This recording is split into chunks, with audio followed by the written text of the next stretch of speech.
The sound of a sharp slap cracked through the monotonous drone of the engines at 35,000 feet.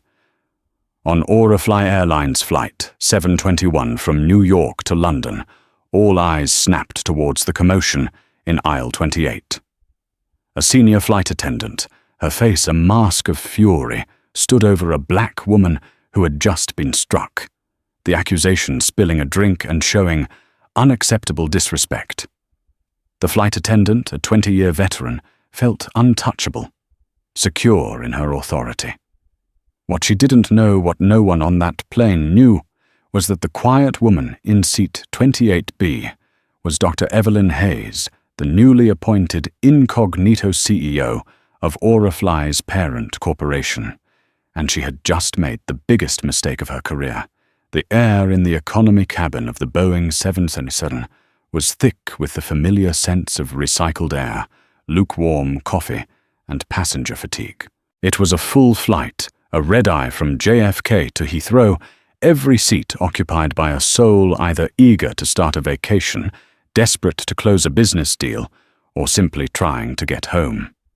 In seat 28B, Dr. Evelyn Hayes adjusted her simple grey pashmina, pulling it tighter around her shoulders. Dressed in comfortable black travel pants, a simple merino wool sweater, and no-nonsense flats, she looked like any other weary traveller. No one would guess she held the fate of the entire airline Airline in her hands. Just 3 weeks prior, Evelyn had taken the helm of Celestial Aviation Group, the massive conglomerate that owned Airline and 2 other regional carriers.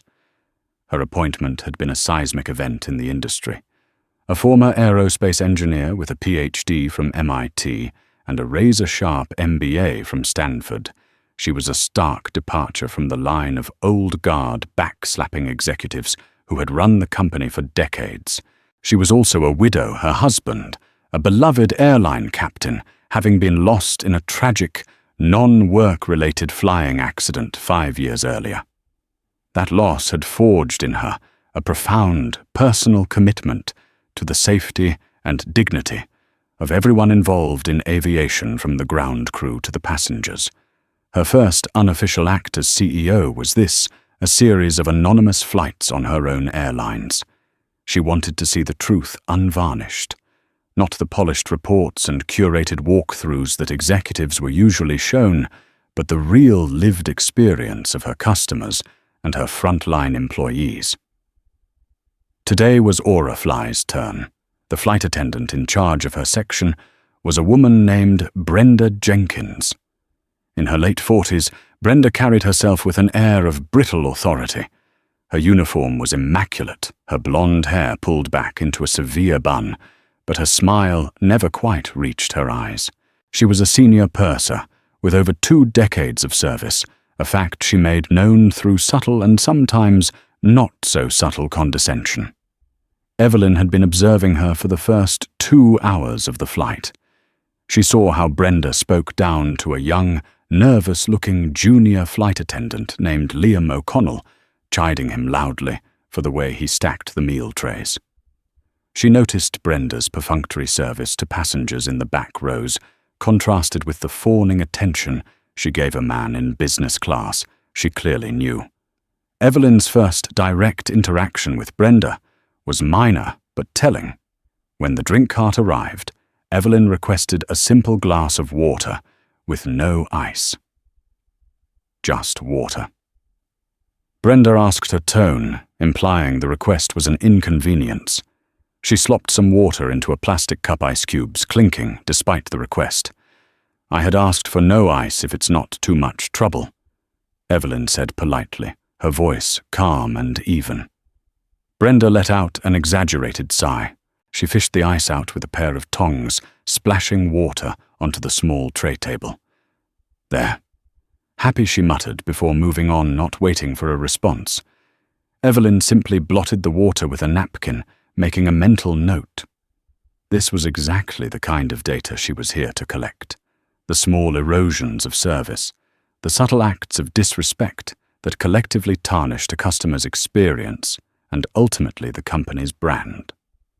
Beside her in seat 28A, A young man was trying to work on his laptop, his elbows constantly jostling for space.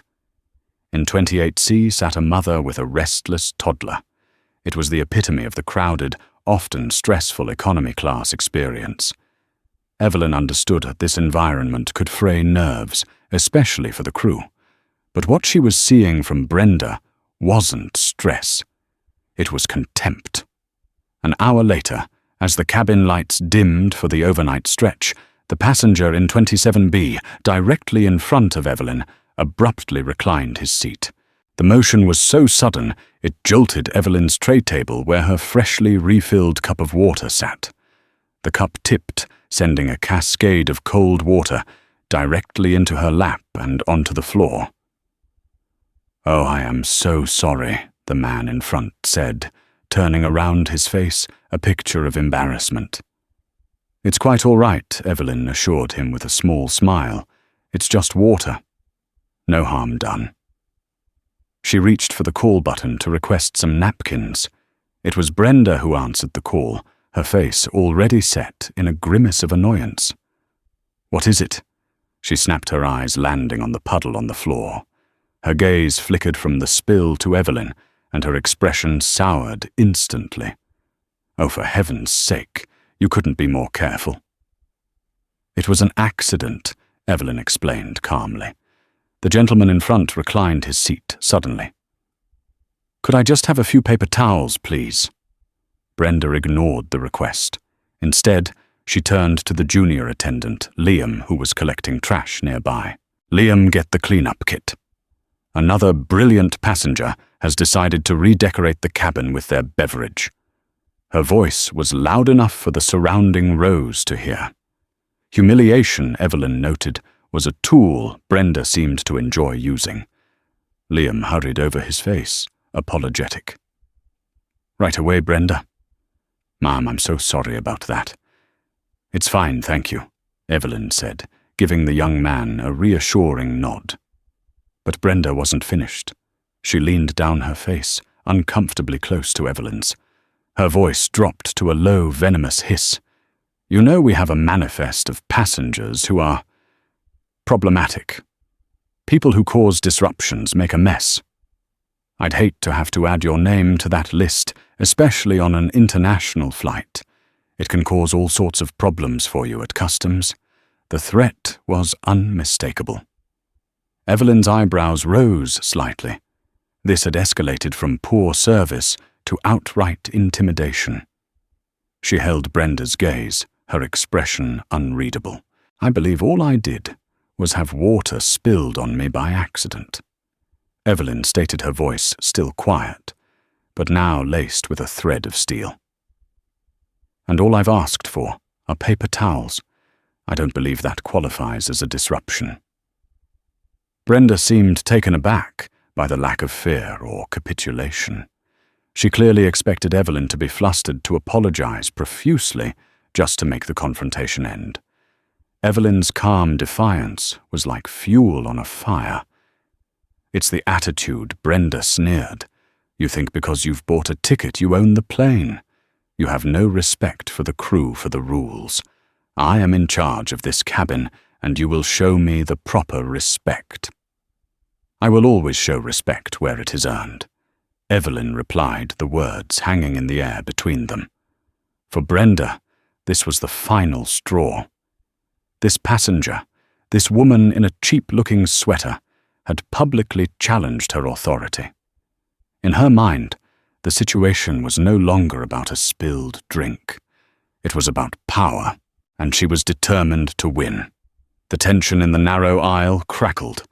Passengers in the nearby rows were now openly staring, their sleep-hazed expressions replaced by a mixture of curiosity and discomfort. Liam stood frozen a few feet away, holding a handful of paper towels, his eyes wide with alarm. He could sense this was spiraling out of control. "What did you just say to me?" Brenda's voice was dangerously low. Evelyn remained seated, refusing to be drawn into a shouting match. She looked up at the enraged flight attendant. "I said that respect is earned. Your tone and your threats have been entirely unprofessional. Now, if I could please have those towels, I'd like to clean this up so we can all move on with the flight." She gestured towards Liam. It was a calculated move, an attempt to de-escalate by redirecting the interaction to the more reasonable crew member. But to Brenda it was a dismissal. It was the ultimate insult. In her world, a senior purser was not to be dismissed by an economy-class passenger. "Don't you dare ignore me," Brenda hissed, stepping forward to block Liam. She leaned over Evelyn again, invading her personal space. "You will apologize. You will apologize for the mess, for your back talk, and for the disrespect you've shown me." Evelyn looked at her. Her calm demeanor, a stark contrast to Brenda's barely contained rage. "I will not. I have done nothing that requires an apology. I am the lead purser on this aircraft. The captain gives me full authority over this cabin, and I am telling you, your insolent attitude is a security concern. Apologize. Now." A businessman in seat 29C, a man named Mark Peterson, decided he'd had enough. "Oh, for God's sake, leave the woman alone. It was an accident. She didn't do anything wrong." Brenda whirled around to face him. "You will stay out of this, sir, or I'll have you written up for interfering with a flight crew. This is an official matter." The threat worked. Mark Peterson threw his hands up and sank back into his seat, muttering under his breath. Brenda turned her attention back to Evelyn, her face flushed with victory. She saw Evelyn as the sole remaining obstacle to her reasserted dominance. This was the moment that would define everything that followed. Liam, seeing the fury in Brenda's eyes, instinctively reached for his phone in his pocket. He angled it slightly, hoping to discreetly record the interaction. He wasn't sure why, only that he had a sinking feeling this was about to cross a line, and there needed to be a record. "Last chance," Brenda snarled at Evelyn. "Apologize." Evelyn slowly shook her head. "No." The word spoken quietly, but with absolute finality, broke Brenda's control. All the bitterness of a stalled career, the personal frustrations, the years of feeling unappreciated, coalesced into a single impulsive act of rage. Crack! Brenda's hand flew out, and she slapped Evelyn hard across the face. The sound was shockingly loud in the confined space. A collective gasp rippled through the nearby passengers. The toddler in 28C startled by the noise, and the sudden tension began to cry. For a moment there was absolute silence, broken only by the child's wails and the hum of the engines. Evelyn's head had been snapped to the side by the force of the blow.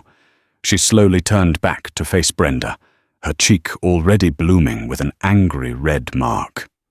Her expression was not one of anger or fear, but of profound, icy calm. It was the look of a scientist observing a failed experiment. The look of a CEO identifying a catastrophic system failure in real time. Brenda, for her part, seemed as shocked as anyone. Her hand tingled, her heart hammered in her chest. She hadn't meant to do it, not really. It was an instinctive, unthinking reaction. But it was done. She could see the horrified looks on the passengers' faces. She could see Liam's pale, trembling shock. Panic began to set in, but it was quickly shoved aside by a lifetime of defensiveness. She had to control the narrative.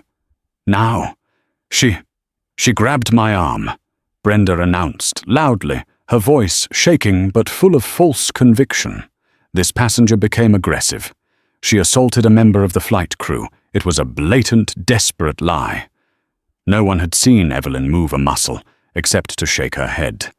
Mark Peterson, in 29C, shot to his feet. "That is an absolute lie. You slapped her for no reason. I saw the whole thing." "Sir, I warned you," Brenda shrieked, pointing a trembling finger at him. "Liam, get on the intercom to the captain. Tell him we have an unruly, aggressive passenger in row 28. A security threat. Tell him she assaulted me. Liam was paralyzed. He knew what he had seen. He knew Brenda was lying. but he was a junior attendant on probation, and she was the senior purser who could make or break his career. His mind raced. He looked at the calm, dignified woman who had just been assaulted then at his hysterical, mendacious superior. He thought of his phone still recording in his pocket. With a heavy heart, he stammered, "Brenda, I don't think she—" "Now! Liam!" Brenda screamed, her face contorted. "Or your career ends the moment we land." The threat hung in the air. The power dynamic was absolute. Defeated Liam turned and stumbled toward the galley intercom, his face ashen. Evelyn watched it all unfold. She hadn't said a word since the slap.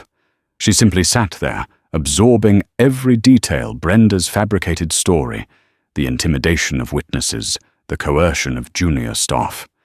This wasn't just a rogue employee anymore.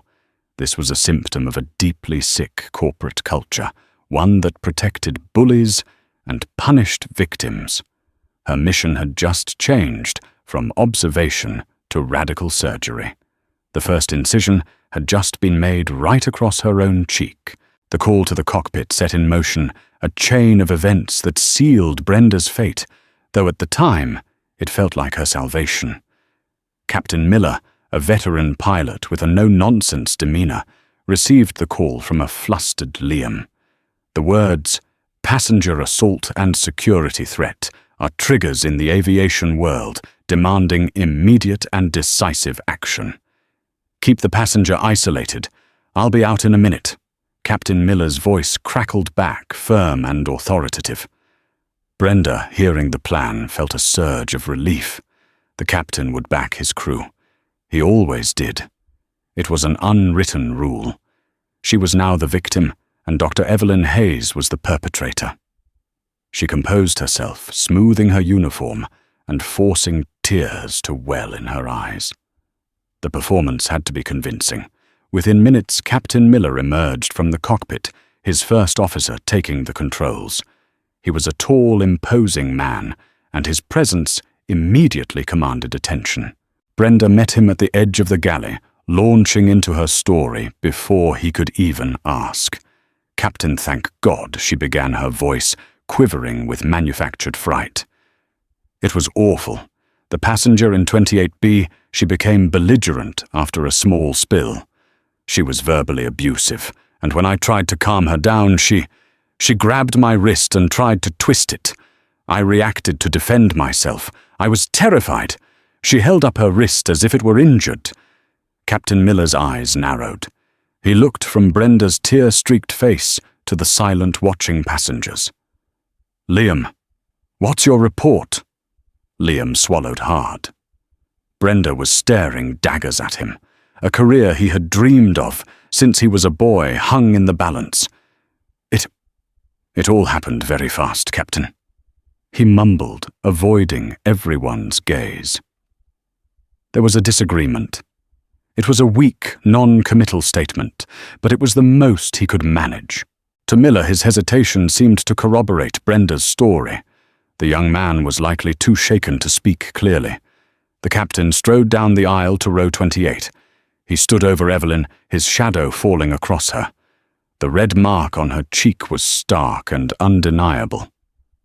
"Ma'am," he said, his voice devoid of warmth. "I am Captain Miller. I've been informed that you assaulted a member of my crew. Under international aviation law, I have the authority to have you restrained and handed over to law enforcement upon landing. We have zero tolerance for such behavior. Do you have anything to say for yourself?" Evelyn looked up at him, her gaze unwavering. She didn't raise her voice. She didn't cry or protest her innocence in a panic.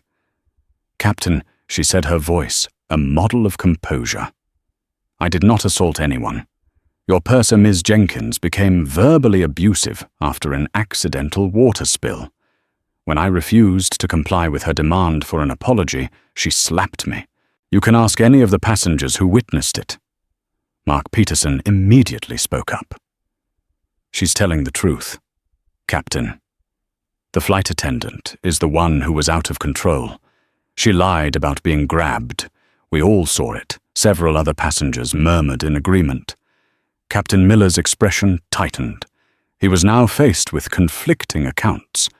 But the choice for him was straightforward. It was his 20-year veteran purser versus a group of agitated passengers. He defaulted to his training and his biased trust the crew. Passengers can become confused in a stressful situation, he said dismissively, not even looking at Peterson. He turned back to Evelyn. My purser has filed an official report of assault. That is what I will be acting on. To ensure the safety and security of this flight, I'm going to have to ask you to move. We will reseat you at the back of the aircraft near the galley where the crew can keep an eye on you. It was a profound humiliation. She was being treated like a criminal. Captain Miller Evelyn said, her voice still level, but now carrying an immense weight. I strongly advise you to reconsider your course of action. I suggest you take detailed written statements from the passenger in 29C and any other witnesses. I can assure you that your failure to properly investigate this incident will have significant consequences.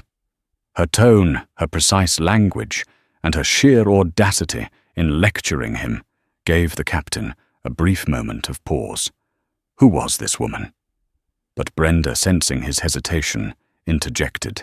You see, Captain, she's still being threatening. She's trying to intimidate us.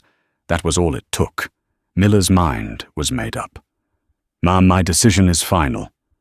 You will move now, or I will have you physically restrained. Do you understand me? Evelyn held his gaze for a long second, then gave a single, almost imperceptible nod. I understand perfectly. Without another word, she gathered her small handbag and her pashmina. As two flight attendants, both looking deeply uncomfortable, escorted her down the aisle, she was subjected to the stares of hundreds of strangers. Some looked at her with pity, others with suspicion. She was being paraded as an unruly passenger. They seated her in an empty cold crew jump seat at the very back of the plane. A flight attendant was posted to stand guard a few feet away. Brenda watched her go, a triumphant smirk on her face. She had won. She had faced down a challenge to her authority and had been vindicated by the captain. She felt powerful, untouchable. She spent the rest of the flight accepting sympathetic looks from her colleagues and documenting her fabricated version of events in the flight log. Evelyn sat silently in the back, the chill of the fuselage seeping into her bones. She wasn't angry. She was far beyond that. She was processing data. She had witnessed a systemic breakdown at every level, a toxic employee, a coerced junior crewman, complicit colleagues, and a captain who chose the path of least resistance over the truth. His bias to protect his crew had made him an accessory to both an assault and a cover-up. She discreetly pulled out her phone. She typed a short, encrypted message to a single contact, David Chen, Chief Operating Officer of Celestial Aviation Group. The message read, David, Code Red, Aurafly 721. Incident requires your immediate and discreet attention upon landing at LHR. Convene an emergency meeting for 0900 at the London office with head of HR Aurafly Flight Operations and the entire crew of AF 721. I will lead the meeting. Do not disclose my presence on this flight to anyone. Await my signal. She hit send. The message was delivered silently. Up in the front of the plane, Brenda Jenkins was blissfully unaware that she was flying directly into the eye of a corporate hurricane, with the storm's creator sitting quietly at the back of the plane, logging every detail of her own demise. The descent into London Heathrow was tense. The cabin was rife with whispers. The news of the unruly passenger being moved had spread, and Evelyn could feel the weight of judgmental stares as crew members walked past her jump seat.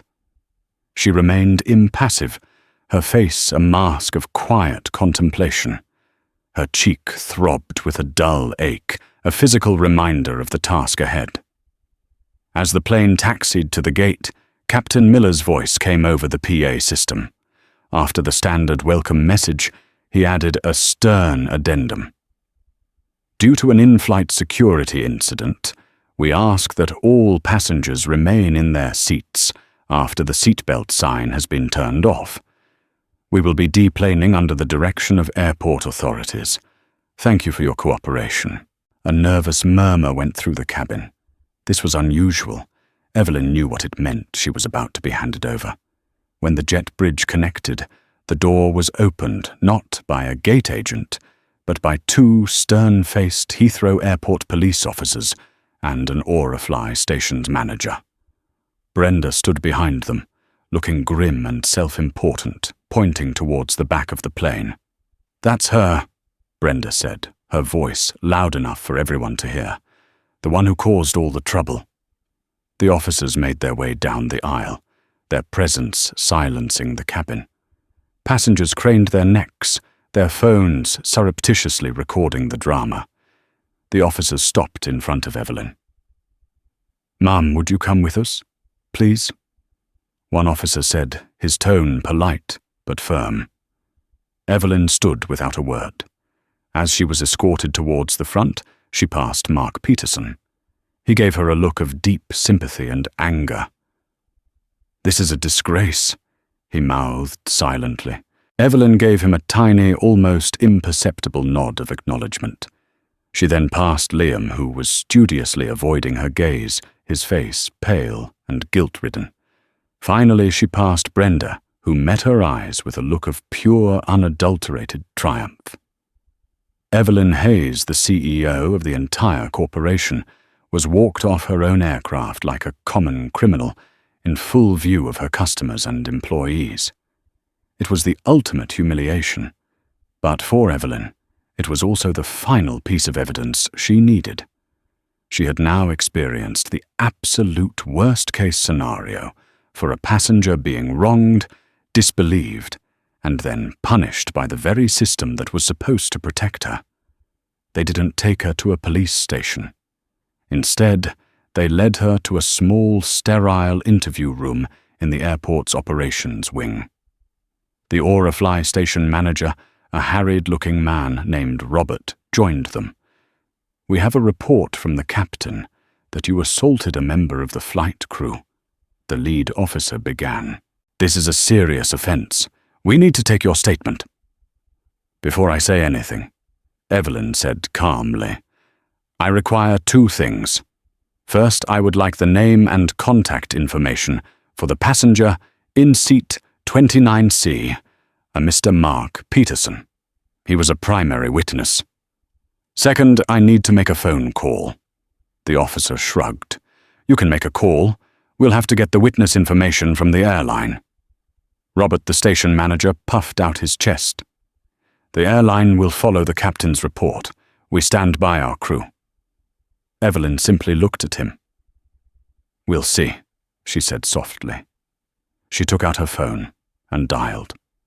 Meanwhile, back at the aircraft, the crew was buzzing.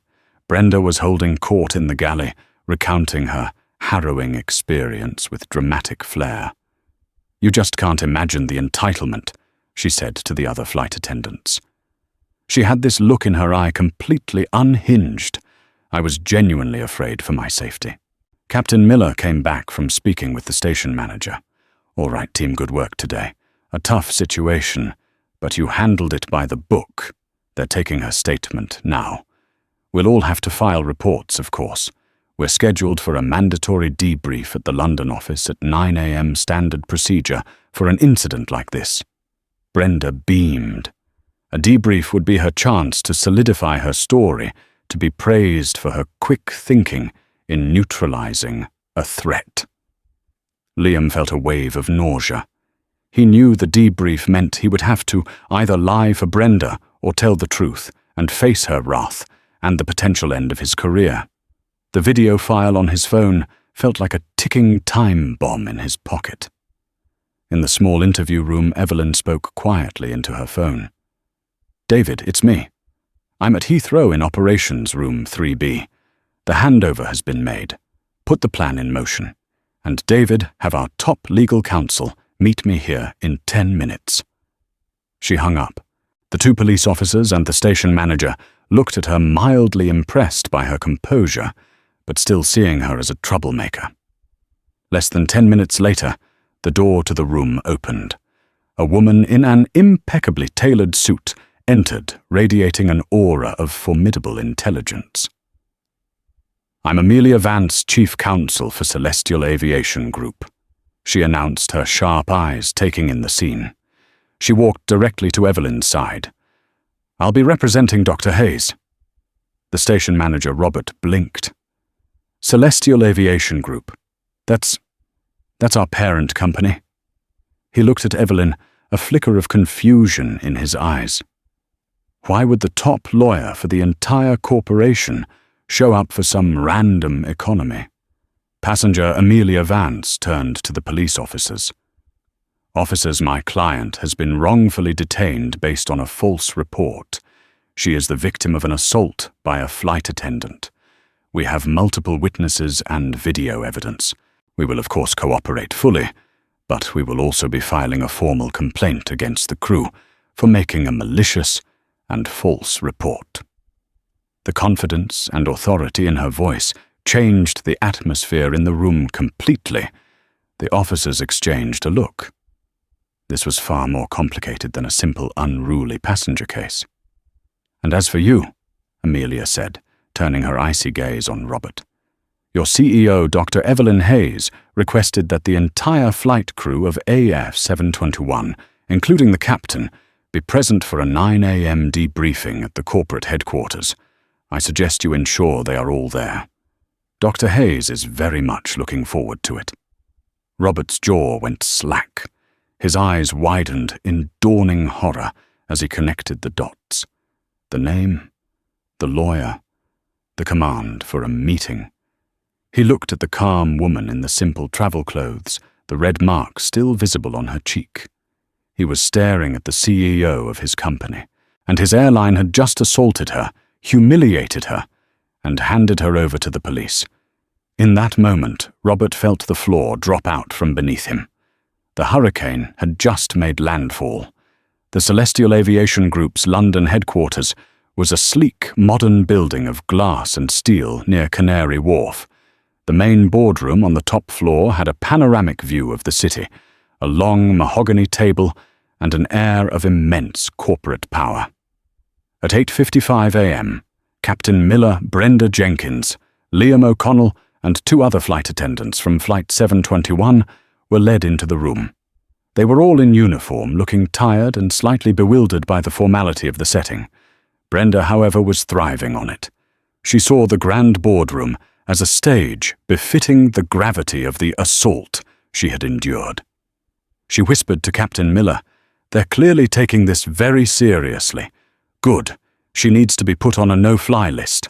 Already seated at the table were David Chen, the COO, a sharp man whose face was an unreadable mask, and Sarah Goldstein, the formidable global head of human resources. Their expressions were grim. "Please have a seat," David Chen said, his voice flat.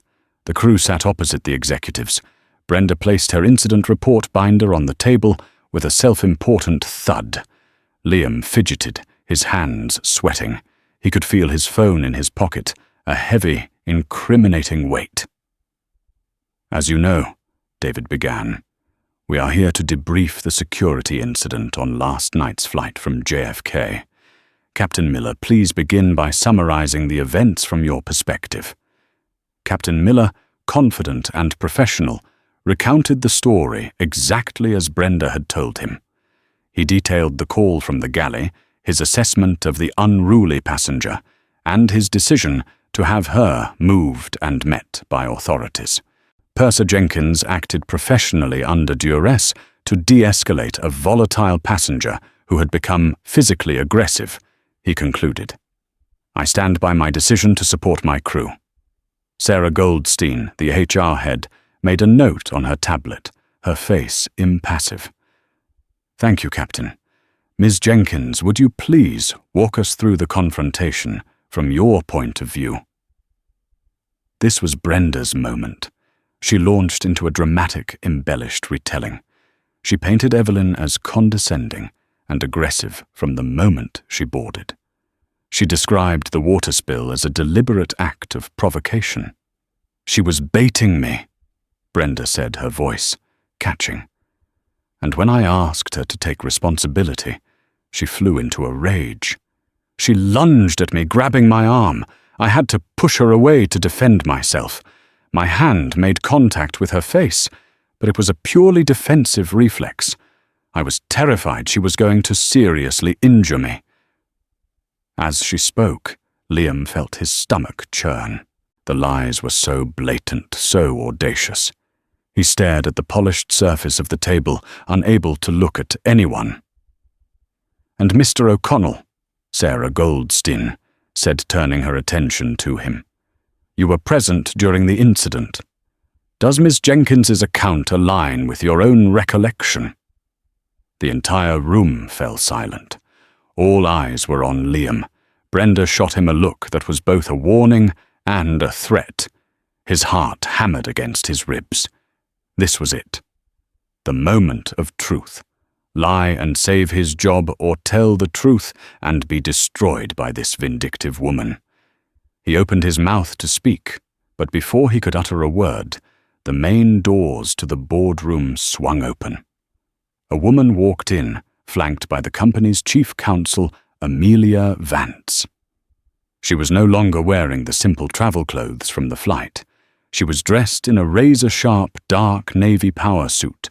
Her hair was perfectly styled, and though faint, the bruise on her cheek was still visible under a light layer of makeup, a stark testament to the previous night's events. She was Dr. Evelyn Hayes. She walked to the head of the table and stood there, her gaze sweeping across the stunned faces of the flight crew. Captain Miller's professional composure vanished, replaced by a look of utter disbelief.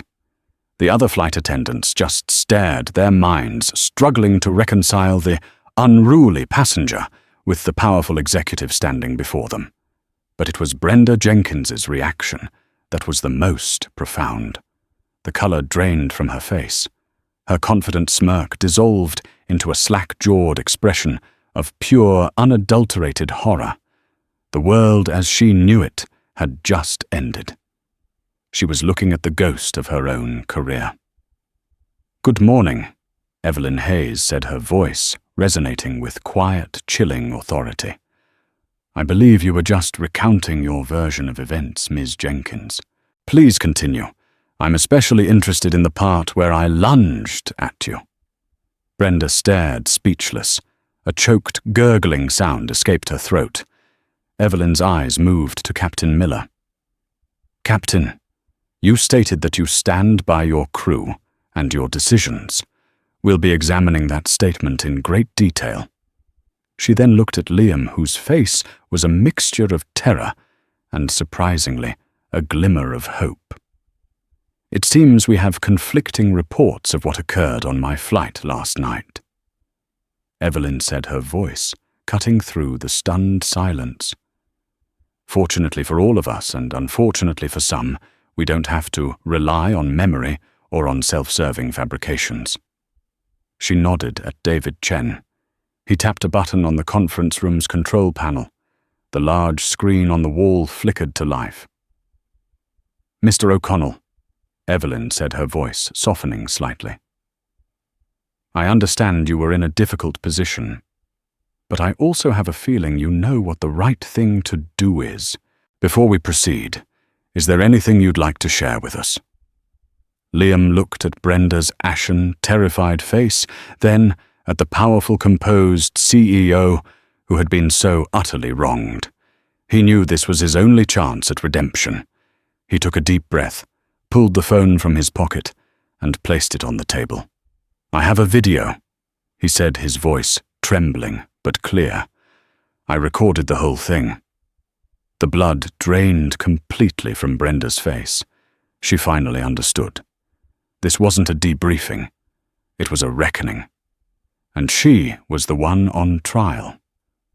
The air in the boardroom was so thick with tension, it felt hard to breathe. David Chen took Liam's phone, connected it to the room's system, with a practiced efficiency, and the video began to play on the massive 8K screen. The footage was slightly shaky, filmed from a low angle, but the audio was crystal clear. The entire confrontation unfolded for the executives to see.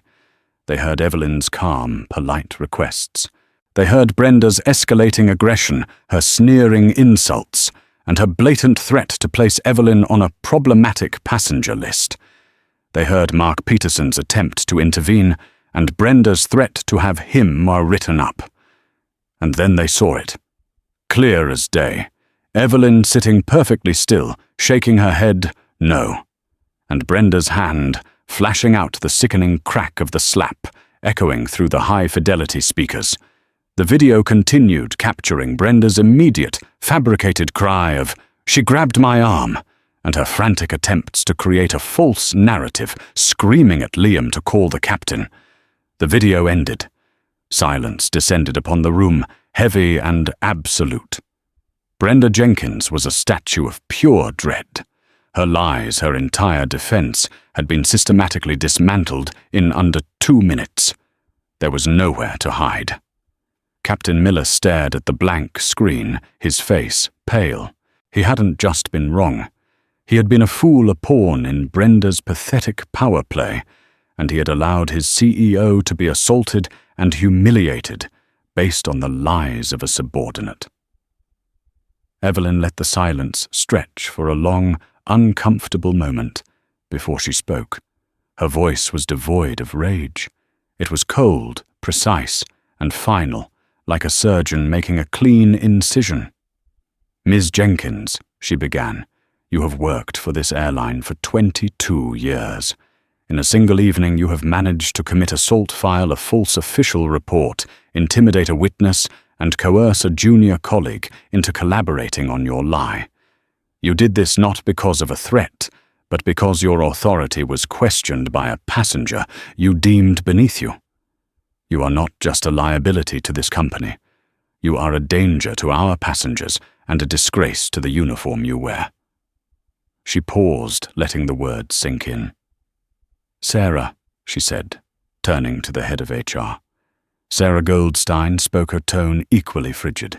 "Brenda Jenkins, effective immediately your employment with Airline Airlines and any subsidiary of the Celestial Aviation Group is terminated for gross misconduct. A security team is waiting outside this room to escort you from the premises. You will hand over your company ID and all other property. Your final paycheck will be mailed to you less any applicable deductions. We will be providing the evidence of your assault to the Crown Prosecution Service, and we will fully support any criminal charges they choose to pursue. Furthermore, our legal department will be in touch regarding a civil suit to recover damages to the company's reputation." Brenda finally broke. A strangled sob escaped her lips. "Please. Dr. Hayes. I have a mortgage. My kids. It was a mistake, a moment of madness. I'm so sorry." Evelyn's face remained like stone. "You weren't sorry when you were lying to the captain. You weren't sorry when you were watching me being escorted off the plane by police. You were proud. Your apology is not for your actions. It is for the consequences. It is worthless security." As if on cue, 2 burly security guards entered the room. They moved to stand on either side of Brenda, who was now openly weeping a pathetic, crumbling ruin of the tyrant she had been just hours before. They gently but firmly took her arms and led her out of the boardroom, her career over her life in tatters. With Brenda gone, Evelyn's gaze fell upon Captain Miller. He looked up, his face etched with shame. "Captain," she said, the disappointment in her voice more cutting than any anger could be. "Your primary duty is the safety and security of everyone on board your aircraft. That includes protecting passengers from your crew, not just the other way around. You were presented with conflicting reports with multiple passenger witnesses contradicting your purser. Yet you chose to ignore them. You defaulted to tribalism instead of truth. You failed to investigate. You allowed a passenger, any passenger, let alone me, to be victimized and then further humiliated. You failed in your duty as a leader." Captain Miller swallowed hard. "Dr. Hayes." "Ma'am, there's no excuse. I was wrong. I offer you my unreserved apology and my resignation." Evelyn considered him for a moment. "I will not be accepting your resignation, Captain. That's too easy. Firing you solves the problem of one bad captain. Retraining you might just create a better one. You will be grounded for the next 3 months without flight pay. During that time, you will undergo an intensive leadership and de-escalation retraining program with a special focus on unconscious bias. You will personally write and help implement a new protocol for handling in-flight crew passenger disputes that emphasizes evidence gathering over chain of command bias. Your return to the flight deck will be probationary and contingent on a full and successful review. Do you accept these terms?" It was a harsh punishment, but it was also a second chance. It was a path to redemption, not just exile. "Yes, ma'am," Captain Miller said, his voice thick with emotion. "Thank you. I accept." Finally, Evelyn turned to Liam.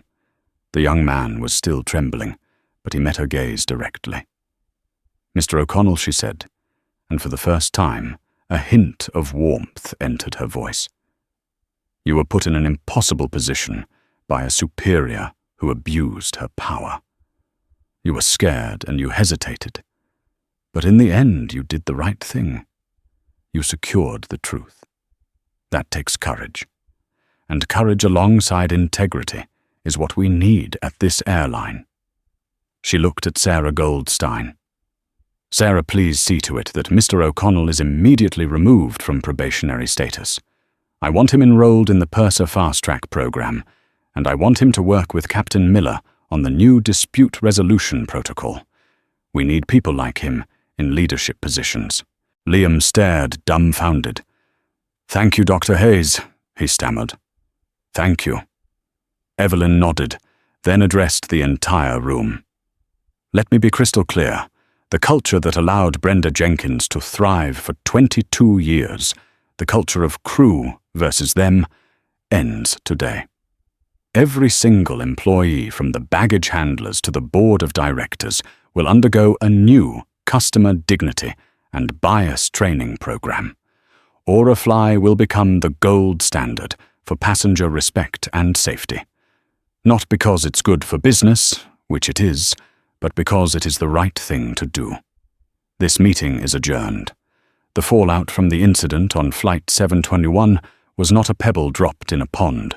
It was a boulder, and the waves it created reshaped the entire landscape of Aurafly Airlines and the lives of everyone involved. For Brenda Jenkins, the reckoning was absolute and devastating. The walk from the boardroom, escorted by security, was a blur of shame.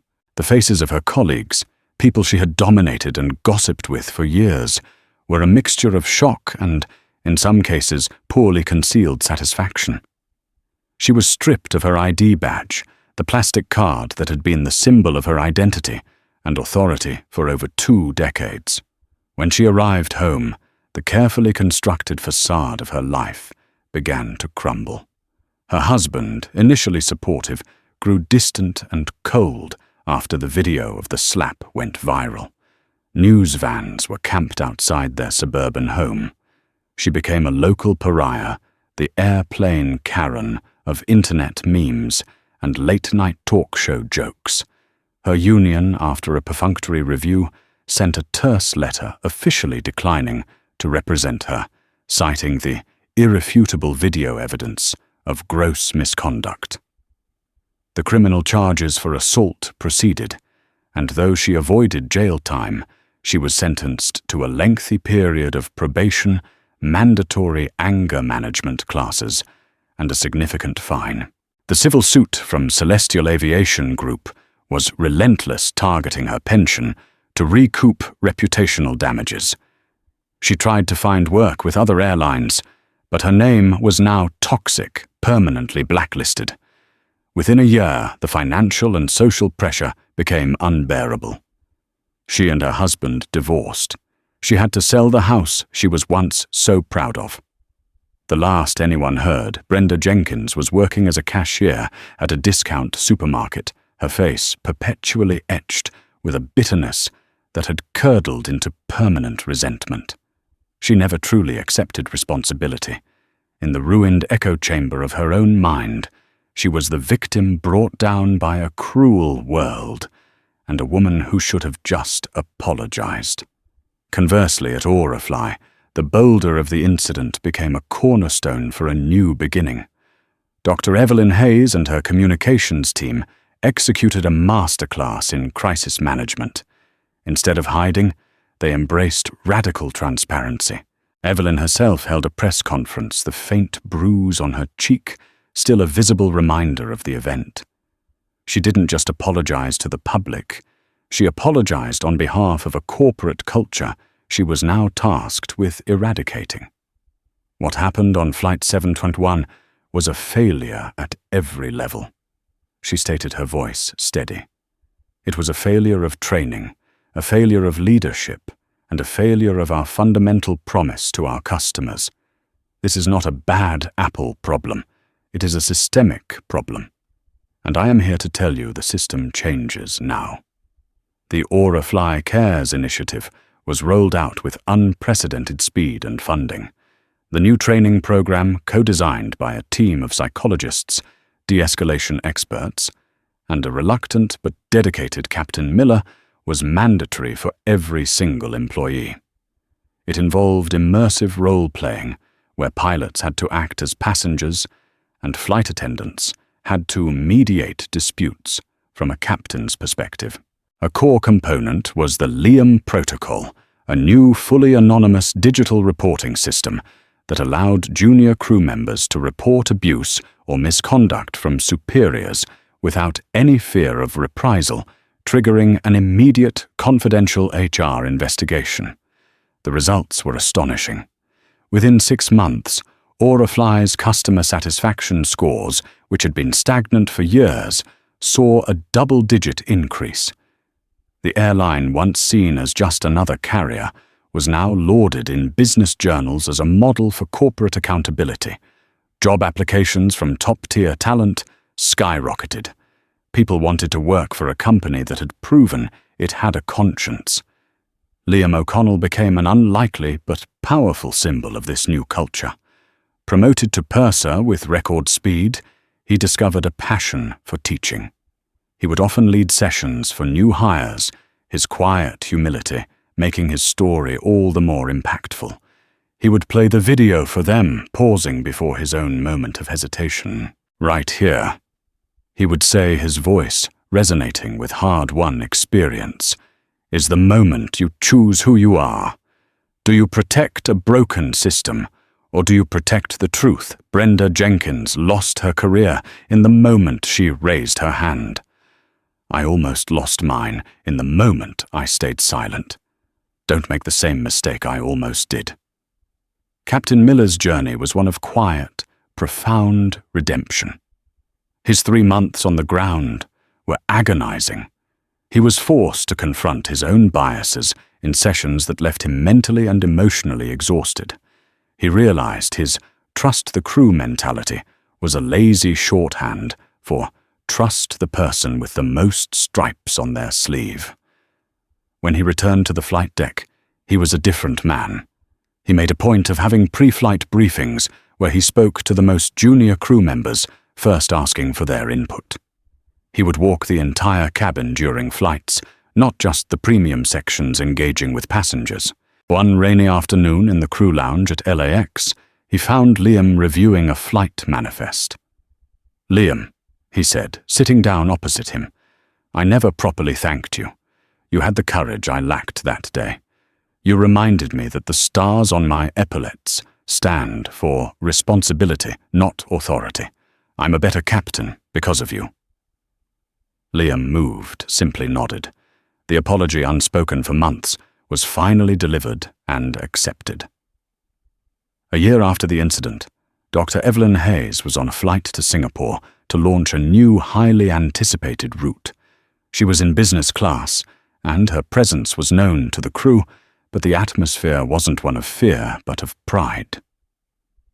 The lead purser, a warm, experienced woman named Maria, served her with a smile that was genuine. "Dr. Hayes," Maria said after the meal service, her voice low, "I hope you don't mind me saying, but we had a situation on a flight to Frankfurt last week. A passenger was becoming irate over a seating issue. The old way would have been to shut him down, maybe threaten him. But the junior attendant, a brand new hire, used the new de-escalation techniques. She listened, she validated his frustration, and she found a solution. No one shouted, no one was humiliated. It was just handled. That's you. That's the change you brought." Evelyn looked out the window at the setting sun, painting the clouds in hues of orange and purple. She thought of her late husband, of his deep love for the integrity of flight and the respect he believed was owed to every soul on an aircraft. The slap had been a violation of everything he stood for, but what had grown from it, the accountability, the renewed sense of pride, the safer and more dignified environment for both passengers and crew, was the greatest possible tribute to his memory. The scar on the company's reputation had healed into a symbol of its newfound strength. "Thank you, Maria," Evelyn said, turning back to the purser. "That's all I ever wanted to hear." "Now," she added, a small, genuine smile gracing her lips, "could I trouble you for a glass of water? No ice, if you please." Maria's answering smile was bright and confident. "It would be my absolute pleasure." The story of Dr. Evelyn Hayes and Aurafly Flight 21 serves as a powerful real-world lesson in calmer leadership and accountability. It shows how one person's arrogance and abuse of power can lead to their own spectacular downfall, while another's quiet integrity can change an entire corporate culture. Brenda Jenkins thought she was untouchable, but she learned that character is what you do when you think no one important is watching. Evelyn Hayes proved that true leadership isn't about sitting in a corner office. It's about understanding the real-world experience of your people and having the courage to fix what is broken, no matter the cost. If this story of justice and dramatic karma resonated with you, please hit that like button to show your support. It helps our channel more than you know. Share this video with friends and family who appreciate a story where the bully gets exactly what they deserve. And most importantly, if you haven't already, click subscribe and ring that notification bell so you never miss another incredible true life story. We want to hear from you. What would you have done if you were Liam? Let us know in the comments below. Thanks for listening.